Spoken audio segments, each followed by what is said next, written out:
The Iron Game Chalk Talk podcast is brought to you by the following sponsors: EliteForm.com, IgnitionAPG.com, PlayUSA at PLAEUSA.com, and Sorinex Exercise Equipment at Sorinex.com. And now, the Iron Game Chalk Talk podcast. Welcome to Iron Game Chalk Talk with your host, Ron McKeefery. Every time our athletes walk into this weight room, they're going to be pushed to the max. Let's go! Everything you got! On this podcast, hear Coach McKeefery straight talk about training, featuring the top strength and conditioning professionals from around the world. And now, here's your host, Ron McKeefery. Hey guys, welcome back to Iron Game Chalk Talk. I'm your host, Ron McKeefery, and this is episode number 176. Super excited to have a buddy of mine on the show today, John Sisk. Got a chance to go down and hang out with John and his staff down at Georgia Tech. He's the head strength coach there. I've known him since he's been at Furman. He's been there. He's been Vanderbilt, Georgia Tech. Just a great guy, and really enjoyed my time spending down there with him, his staff. Getting to watch some training sessions and just, we talked shop for probably 2 to 3 hours. Just a wealth of information. Know you're going to get a ton out of this episode.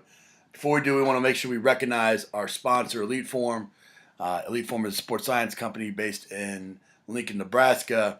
You've heard me talk about them quite a bit through the years. Just a phenomenal group of people, very, on the cutting edge of technology, very innovative. Game changer in a lot of ways, and I'd encourage you, if you're not already, make sure that you go to their social media on Facebook, on Twitter, Instagram. If you're like me, you like just seeing facilities, you like seeing what people are doing, how they're using things, I would definitely follow them. They're doing a great job there.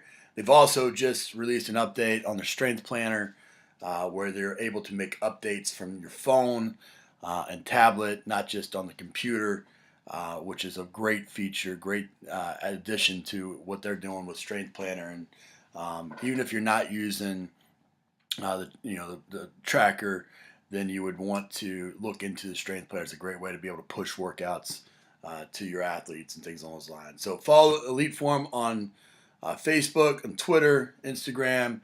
Stay up with what they're doing, and just if anything else, let them know how much you appreciate them being a part of the show and what they do for Iron Game Nation. So I want you to sit back, enjoy this episode with John, super guy, and I know you're going to get a ton out of this one. Take care. Hey guys, super excited to have a good buddy of mine, John Sisk, down at Georgia Tech, and it's really cool just to be in this environment, having an opportunity to talk with a longtime friend and hang out. And we've been talking, Coach, we've been talking for almost 3-4 hours already. Oh, yeah. Spent so gracious amount of his time with me, and just fun to talk shop. And so we wanted to have him on the show. Man, I'm super pumped that you're on. Thank you very much. Appreciate you being here today. Yeah, man, awesome. This is great. I got a chance to hang out with the staff. Just a phenomenal group. But, Coach, we go back quite a few years. Talk to, just Reader's Digest version, kind of how you got into the field of strength and conditioning in the first place, and then kind of the stops that you've made to get here to Georgia Tech. Well, just in college, I knew that I either want to be college coach or working be a strength coach, and back then it was I want to be a college recruiter or a strength coach. And in high school, I coached 3 years in high school football, and found out I didn't want to coach high school. I wanted to be in a college setting, and finishing up school, I got a chance to get with Coach Batson at Furman. He just got hired at Furman University from South Carolina, and went down there and made $1,200 a year. And got started, and he treated me great, and got my feet wet. And took my first head job right before I was 24 years old, 23 Wow. at Western Carolina, and head strength coach where I played ball and grew up, and learned a lot quickly with 16 sports. I made 16 grand, and it was awesome. The head coach actually recruited me to Western Carolina and coached my high school, so I got a chance to work with someone I knew real well. And kind of moved on to Clemson and got him. And from then, kind of people had a great mentor, Coach Batson, but obviously, Doc Priest has a lot to do with influence on me. First clinic I went to, I think we talked about University of Tennessee, and the passion he had shown in coaching and working with athletes, and just continue to learn from guys like that. That's you're a head strength coach at 23 years old, and our paths have pretty much kind of gone about the same way. I was a head strength coach at 23 years old as well, and I know being that young, being in that environment, I made a million mistakes. Absolutely. And I'm sure you have as well. What's been the biggest mistake that you've made in coaching, and then how you learn from that as you've gone I think through? the biggest thing is communicating with coaches. You come in there, fire and brimstone, and try to create an environment, and learning that they have a job too, and what your role is as a strength coach is to help them be successful, help the kids be successful, and being one person. And you got to service 16 sports. The communication probably wasn't as good as it should have been on the front end, and probably created some barriers in front. And you got to kind of put those down as you go, as you grow. And it happened because it was one person, so you got to regulate the whole room. Everybody come in with a fire and brimstone, and you want to create that atmosphere of work. And when they haven't done a lot of things, and probably would look at that. Probably not one of the worst things, but something I would probably look at how I communicate on the front end of my career, and always try to continue to do so with emails and stuff to make sure the emails sound correct when you send them out, and you don't come across in certain ways. So some people take things very differently when you send emails out to coaches and things. So. Sure. The communication, I mean, is the basis of any strong relationship, obviously, and with your coaches, with your staff. What's maybe 3 things that you tell them, to improve so that they don't make that mistake? Well, I think, again, knowing each other a little bit. I have a different staff. Everybody's not like me. I try not to hire everybody like me. We talked about that, but I think just being himself, I try to let guys become who they are as coaches. I try not to micromanage them and coach like me. I was fortunate to find out my coaching voice and how I go about communicating things. I kind of like watching guys coach and let them become who they are. Even our young guys, our interns, I try to let them learn who they are, because when they leave here, they've got to know who they are. Sure. And if they don't, they're not going to be me. I'm not going to be there to help them and guide them. So they do have to make some mistakes, and we try to make sure that they don't make big mistakes, or they're communicative to the athletes and with each other. And I think the big thing is always learning. I've got a group of people that do a good job of continuing to learn and bring a lot to our program. I think that's helps us grow all the time. And being professional, I think always you're going to be seen differently than everybody else. My staff is around all athletes, not just one sport. So to be seen not just in the weight room, but in a dining facility or in an academic facility, wherever, they carry themselves well outside of here. So they do a great job. I'm very blessed to have a great staff. Yeah, those touch points that you mentioned, you've got to build that in as a strength coach. If you stay down within those 4 walls of that weight room and they never see you out, then it's kind of like, that's when you really do kind of become this support staff type of position. I think most strength coaches, they don't appreciate that. They don't appreciate being called support staff. They're just as integrated as anybody else, but you've got to play the game as well. You got to get up there and you got to hang out, and sometimes you got to go out and have dinner or get a drink or do something just to kind of, to have those times where it's not such business. Not everything centers around strength and conditioning. I think that's important. We talked a little bit off camera earlier about, the hiring process, and you've had some jobs come open here, and when you're looking at young coaches, and you've had a number of really qualified coaches come in, and when you look at their resume, they've got all the knowledge, and maybe they check the boxes of where they've been. What are you looking for specifically when you're hiring somebody? I think the big thing is a fit. We have our weight room's kind of landlocked. We don't have a lot of office space, and for a couple of positions, you got to get along with everybody. Right. I think it's a good fit. We spend a lot of time with each other. You don't have to necessarily agree with everybody every day, but you got to have respect for one another. And when you're dealing with some people 12 hours a day and in and out, and you're going to have some different philosophies on some things, that we all come to a commonality of working to help our athletes be successful on and off the field. And when looking for people, I don't want to look for me, because I don't want to. Everybody doesn't like me. I understand that, and I'm ultimately responsible for a lot of things we do. But I want to bring people in that's going to be able to relate to different people, and help me work with those kids. And with that, I think I've got we talk about a motley crew of guys. That we've got a speed guy and a FMS guy, and Zach's a kind of well-rounded. He's a power lifter, a strongman competitor, in the state of Georgia here, and adding to that, and I think we all kind of balance each other out. At the end of the day, we kind of bounce stuff off each other and come up with a program that helps our athletes. And been very blessed. Again, I talk about those guys a lot, and even with the Olympic side, with our coaches over there, do a great job. Scott and Dan and Sam and Steve do a great job with our athletes.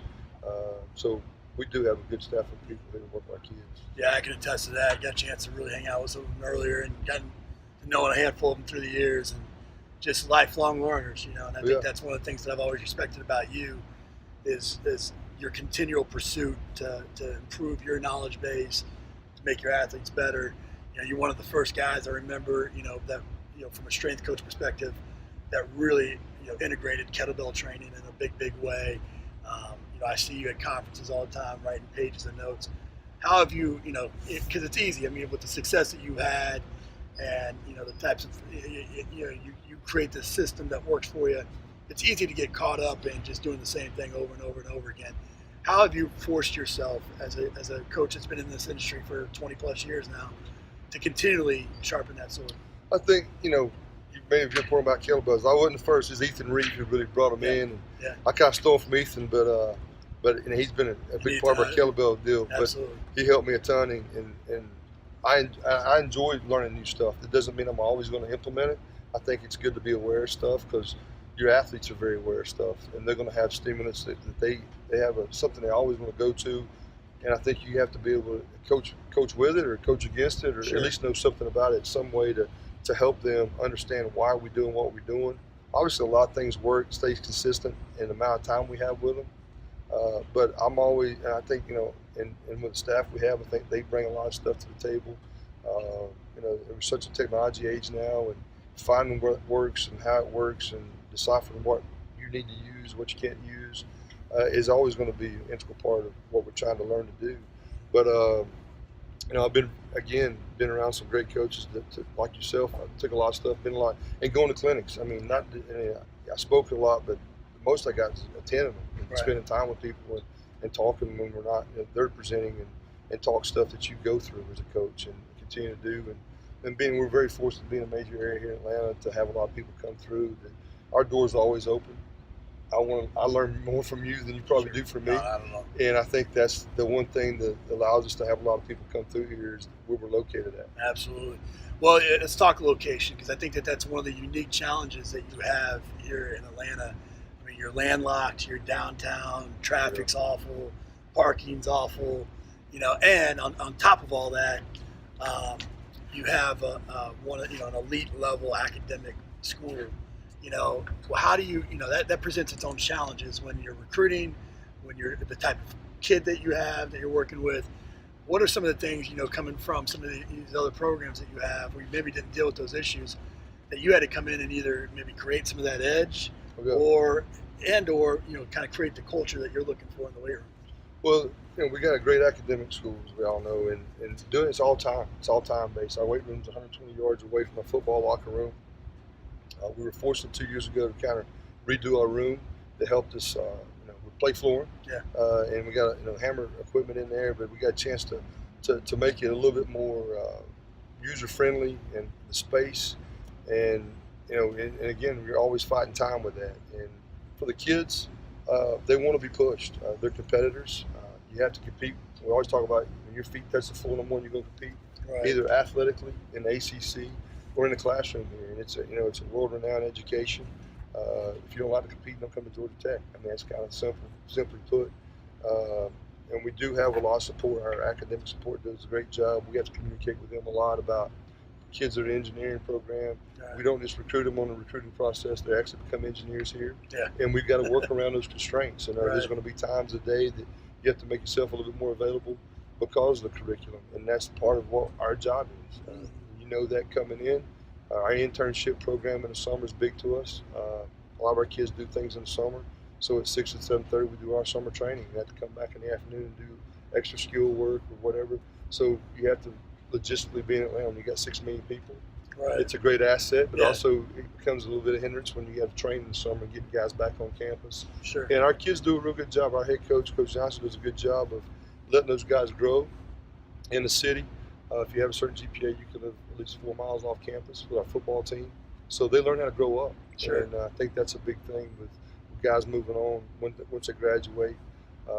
He doesn't get enough credit for that. Our guys do mature here and move on, and I think it's a huge deal. With guys moving 4 miles off campus and doing things like that, obviously there's still a maturation process, so there's opportunity for them to mess up. Absolutely. From an accountability structure, I showed up late because I got stuck in traffic. I was running the 125 yards and I was 2 minutes late. How have you handled those types of situations with your athletes? I think the biggest thing when I first got here, they kind of just came in, and I changed it. We meet in the team room. We all come down together as a unit, that make that trek together. Sure. It gives us the time to really focus in on what we got to do, and when you get there, it's time to go to work. So when you touch the door, we all go in together at one time, so it's more of a unit instead of sporadically coming in and out. Sure. So I'm a control freak. And my guys are, so we want to kind of control that. It's pretty much every strength coach that's listening. Yeah, and so you want to try to, we try to control that a little bit more. Yeah. And as a learning deal, like you said, the facility issues thing, time, and I think our kids just communicate what expectations are. I think whatever we do is got to be early for. It comes down from the head coach. Our staff meetings as a staff and things are always early for. It's not an 8 o'clock meeting. It's usually 7:45 meeting. So, right. And that's just ingrained into us. And young guys are learning that thing. Freshmen, there's this expectation there. Sure. And campus is a 400-acre campus. But there's a lot of things, a lot of moving pieces around. Right. Our indoors are half a mile away, so the kids, we walk to practice every day. It's just tradition here. Yeah. And it's just a part of what we do. Yeah. And I think they understand that. Being here in the summer helps, but when there's not a lot of students around and they learn how to navigate campus like most institutes do, it really helps us a lot on the front end. So when everybody gets back on campus, they know where they got to be time-wise and the expectations. We're talking a week after you guys went over to Ireland to play in a football game, so it's something that's unique, yes, right? Sir. With the travel, with the time difference, with practicing in a different location, all this. What were some of the things that you did from a strength and conditioning perspective to either prepare or things that you did while you were there to kind of handle the situation? I think the biggest thing we try to communicate is hydration. Just to fly it over, dealing with, going into the game, make sure they weren't tired because we just come out of camp. We didn't have a lot of days off in camp. And because it is an ACC game, we had to have a lot of preparation on the field. Right. So we backed off a little bit in the weight room on the lower body just to get ready for the game. With the travel, we use recovery pants for all the travel guys over there to sleep in, and we did those last year. But the hydration piece was doing liters of water on the plane, liters of water when they got off the plane, a lot of water at the hotel, just to deal with the jet lag. And Coach did a tremendous job of having our schedule set, so he'd done this before with Navy. So a lot of the stuff we didn't do, the lights and all that stuff, like some teams have done. He's been through it, so a lot of it was based on his experiences. Sure. And it really helped us a lot. And making sure the guys were ready to go. And then we played a great opponent in Boston College, a good team. It's a good game. And it was an exciting game. Fortunately, we came out and winning the end of that. It was a very physical team. They do a great job. So, to get back here, to get back in a routine, and playing here Saturday against Mercer is going to be a big challenge for us, but we look forward to it. You ready to roll? Yeah. You're back. You mentioned the routine now, so now you're back. It's back to normal classes. No camp, the whole deal.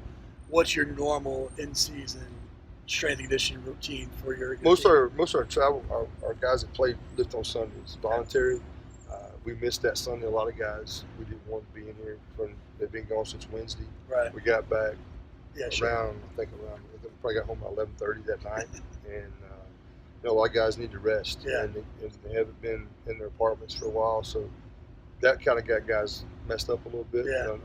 Our older guys. So this week, coming off this game, going into the next week is going to be the real critical piece. So the rest was key.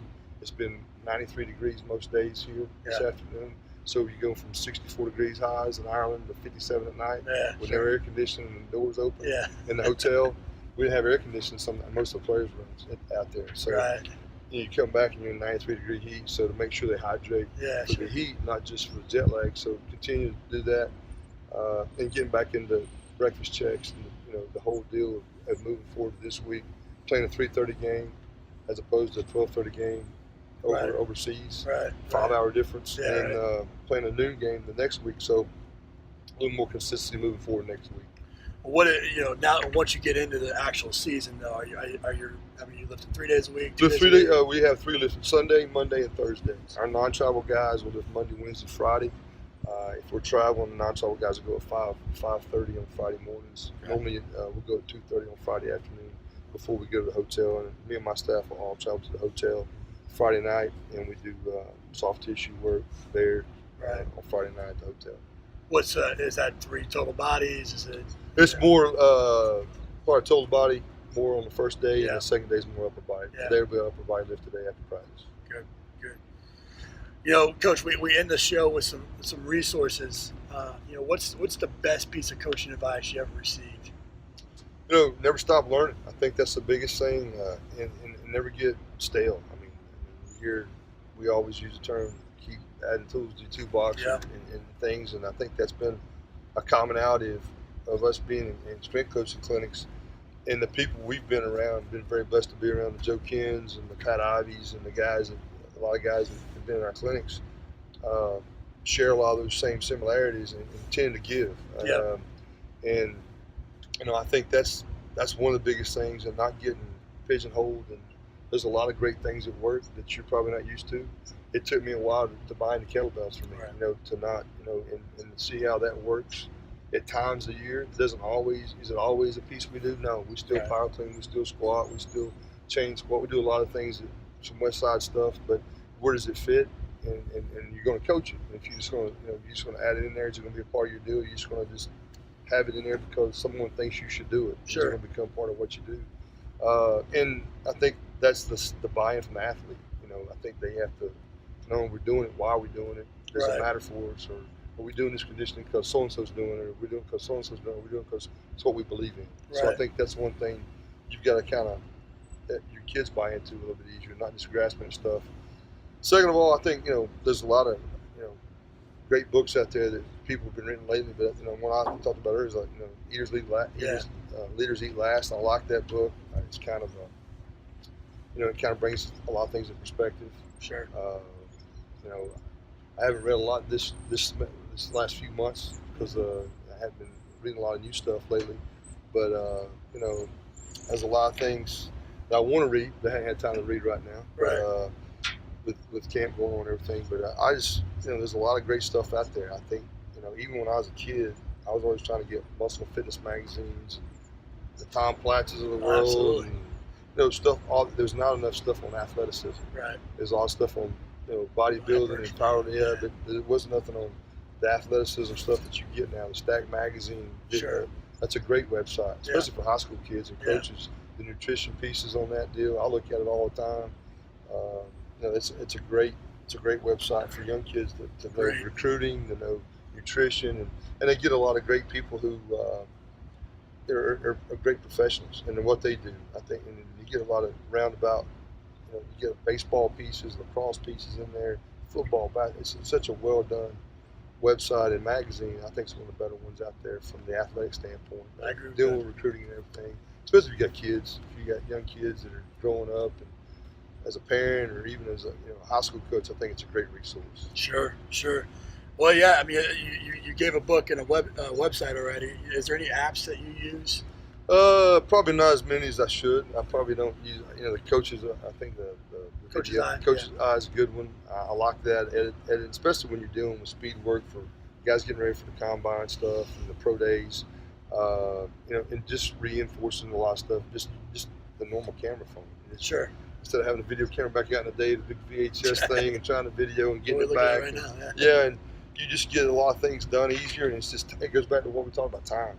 Right. You can break down video, and when you're gonna get them back, how you gonna teach that? And I think the phones and the stuff that they're out there now allow you to do a lot more stuff instantaneously. Even as a young coach, if you're a high school coach, you can knock out some stuff that that we can do easily. So Absolutely. it gives you some time. And it's amazing how many parents are out at camps videotaping their kids running the 40. And they're coaching them up on the side. So they're using their own technology to help their kids. Agreed. Well, Coach, I want to acknowledge you for a minute, man. I mean, one, we've spoken at clinics together. We've known each other for a long time, and what you mentioned earlier about like it took a while for you to put kettlebells in. It took a while. I mean, I see that in when I watch you from afar. I mean, you're not just. I mean, you're taking notes. You're internalizing it. You're figuring out what you can take, what you can't take. And really being diligent about what you bring back to your athletes and all that. I see that. And the second thing is just that, I mean, you've always been an open door. I mean, you've always been gracious and allowed me to visit. You've always, and I mean, we just sat done talking earlier about the heart that you have for, giving back to some of these communities that don't have, strength and performance coaches at their, at every block, like some of these places. And just the heart that you have to try to bring that to them. So, man, I really appreciate you as a friend. I appreciate the opportunity to come down and talk to you. I'm glad you're doing this, man. You're going to do a great job. You're going to help a lot of people. Continue to do that and continue to do what you've been doing. I mean, I'm glad you get the time to be a little bit more and be close to your family. I appreciate it. Thanks, man. I appreciate you. Thank you, sir. That's it for this episode of Iron Game Chalk Talk. Thanks to this week's guest as well as our sponsors for bringing this episode to you for free. Make sure to check out ronmckeefery.com where you can join our mailing list, find the show notes, including all the links and resources mentioned, and information about Coach McKeefery's other products. While you are there, please join Coach McKeefery in the comments section thanking our guest for sharing. If you haven't subscribed to Iron Game Chalk Talk on YouTube or iTunes yet, make sure to do so. Comments, ratings, and reviews are always welcome. Coach McKeefery can be found on Twitter at @RMcKeefery, on Facebook and YouTube at /Ron.McKeefery. That's it for this week. Be sure to check back next week for another great episode of Iron Game Chalk Talk.